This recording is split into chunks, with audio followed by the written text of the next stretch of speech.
Shalom Bapak Ibu yang terkasih, kita bersyukur kepada Tuhan oleh anugerah-Nya kita boleh melewati malam yang panjang, kita bangun dengan tubuh yang sehat, dan mari sebelum kita memulai hari yang baru, kita datang kepada Tuhan, kita berdoa.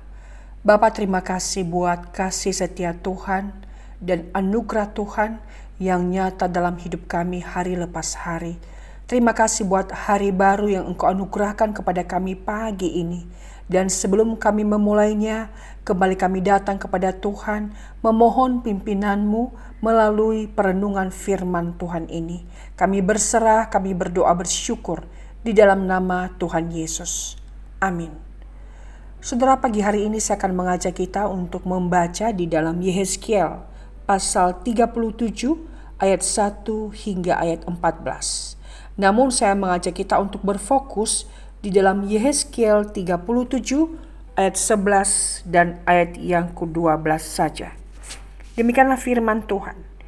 Firman-Nya kepadaku, hai anak manusia, tulang-tulang ini adalah seluruh kaum Israel. Sungguh mereka sendiri mengatakan, tulang-tulang kami sudah menjadi kering dan pengharapan kami sudah lenyap. Kami sudah hilang. Oleh sebab itu bernubuatlah dan katakan kepada mereka, beginilah firman Tuhan Allah.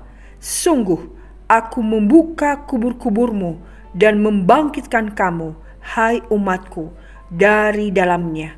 Dan aku akan membawa kamu ke tanah Israel. Demikian jauh bacaan firman Tuhan. Saudara, perikop yang kita baca ini LAI memberi judul Kebangkitan Israel. Ya, perikop ini menggambarkan kepada kita bagaimana keadaan Israel ketika mereka ada di dalam pembuangan. Mereka diibaratkan melalui firman Tuhan ini adalah ibarat tulang-tulang kering yang tidak lagi memiliki pengharapan, yang tidak lagi punya daya dan tidak punya masa depan. Ya, mereka adalah tulang-tulang kering yang sama sekali tidak lagi memiliki suatu harapan agar hidup mereka bisa menjadi lebih baik ke depan. Nah, di dalam kondisi yang seperti itulah maka Tuhan memberikan sebuah janji pemulihan. Tuhan memulihkan kembali harapan yang sudah hilang itu melalui nubuat yang disampaikan oleh nabinya, yakni Nabi Yehezkiel. Di dalam ayat yang kita baca tadi, Tuhan menyatakan kepada mereka meskipun mereka ibarat seperti tulang-tulang kering. Namun di dalam perikop ini kita membaca Yehezkiel disuruh bernubuat agar tulang-tulang kering itu boleh hidup kembali, memiliki daging dan bisa bernafas. Dan Yehezkiel menyaksikan itu semua ketika ia dibawa oleh roh Tuhan di lembah. Dan dia melihat bagaimana tulang-tulang kering yang tidak ada harapan itu hidup kembali. Nah, saudara yang terkasih, keadaan yang dialami oleh bangsa Israel adalah sama ketika seseorang juga berada di dalam keadaan yang sangat-sangat terpuruk. Ibarat tulang kering yang tidak punya lagi pengharapan, tidak lagi memiliki pengharapan untuk hidup. Ya, keadaan itu mungkin mengibaratkan ketika seseorang ada di dalam keadaan terpuruk, di dalam keputusasaan, yang tidak punya lagi daya, yang tidak punya lagi jalan keluar, yang tidak punya lagi pengharapan, dan berada di dalam titik nadir, titik terendah. Tetapi ketika Israel berada di dalam situasi yang seperti itu, maka Allah hadir untuk menyatakan dan memberikan kembali pengharapan kepada umatnya Israel. Saudara, saya tidak mengerti keadaan apa yang kita alami hari ini. Mungkin saudara juga sedang berada di titik nadir, titik terendah di hidup saudara. Karena kita melihat bahwa dampak daripada pandemi ini masih dirasakan oleh kebanyakan orang saat ini.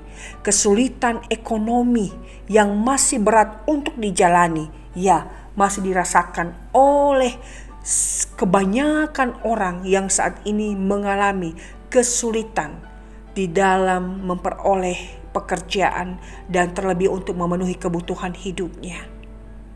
Saudara, mungkin juga ada yang mengalami masalah di dalam kehidupan keluarga yang sudah diambang kehancuran, diambang pintu.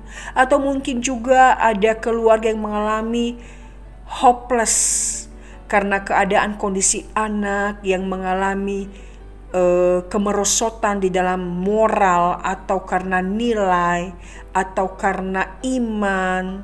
Ada banyak hal yang bisa membuat kita ibarat tulang kering yang tidak lagi memiliki pengharapan. Tapi melalui firman Tuhan ini kembali kita diingatkan, percayalah bahwa Tuhan sanggup menghidupkan tulang kering itu sehingga bisa hidup kembali dan memiliki pengharapan yang pasti. Demikian juga dengan keadaan saudara dan saya.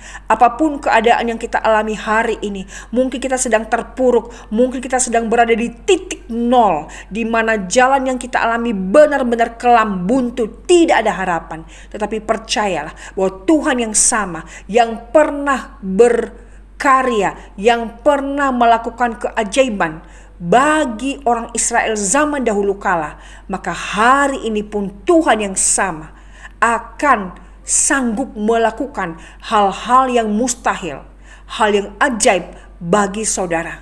Mari kita terus menguatkan hati kita untuk percaya kepadanya, bahwa bagi Tuhan tak ada yang mustahil. Tulang kering bisa hidup kembali. Ketika kita benar-benar putus asa, maka ingatlah bahwa selalu ada harapan. Karena Allah tidak pernah mati. Ketika Allah masih hidup, maka harapan saudara dan saya itu selalu ada. Dan Tuhan tidak pernah mati. Selamanya Ia kekal, awal dan akhir. Kuatkan iman kita untuk terus berharap kepada Tuhan. Tuhan memberkati kita. Amin. Mari kita berdoa. Bapa, kami bersyukur melalui perenungan ini kembali kami diingatkan bahwa ketika kami menjalani masa-masa yang berat, masa-masa terpuruk, masa ketiadaan harapan di dalam hidup kami hari ini, kami percaya bahwa Allah sanggup memulihkan keadaan kami. Ketika kami tidak punya harapan, maka Allah datang, Allah hadir, Allah melawat kami dan memberikan kami pengharapan. Dan pengharapan itu bukan hanya sekedar impian, tetapi sebagai Allah yang berdaulat, sebagai Allah yang maha kuasa, sebagai Allah yang mengendalikan segala sesuatu, Engkau sanggup melakukan hal-hal melampaui dari yang kami pikirkan, bahkan kami doakan. Tuhan, apapun pergumulan hidup yang Engkau izinkan kami alami hari ini, kami mohon beri kami anugerah untuk mengalami Engkau. Sehingga ketika kami mengalami Tuhan dalam hidup kami semakin bertumbuh di dalam iman dan semakin mentaati untuk mengasihi Tuhan. Berkati kami sepanjang hari ini, dan apapun situasi hidup kami mohon berkati kami agar kami di sana boleh menjadi berkat, menjadi saksi Tuhan yang hidup, yang menyatakan kebesaran Tuhan bagi sekitar kami. Terima kasih Bapa. Di dalam nama Tuhan Yesus kami bersyukur dan berdoa, serta kami berserah penuh. Amin. Tuhan memberkati saudara.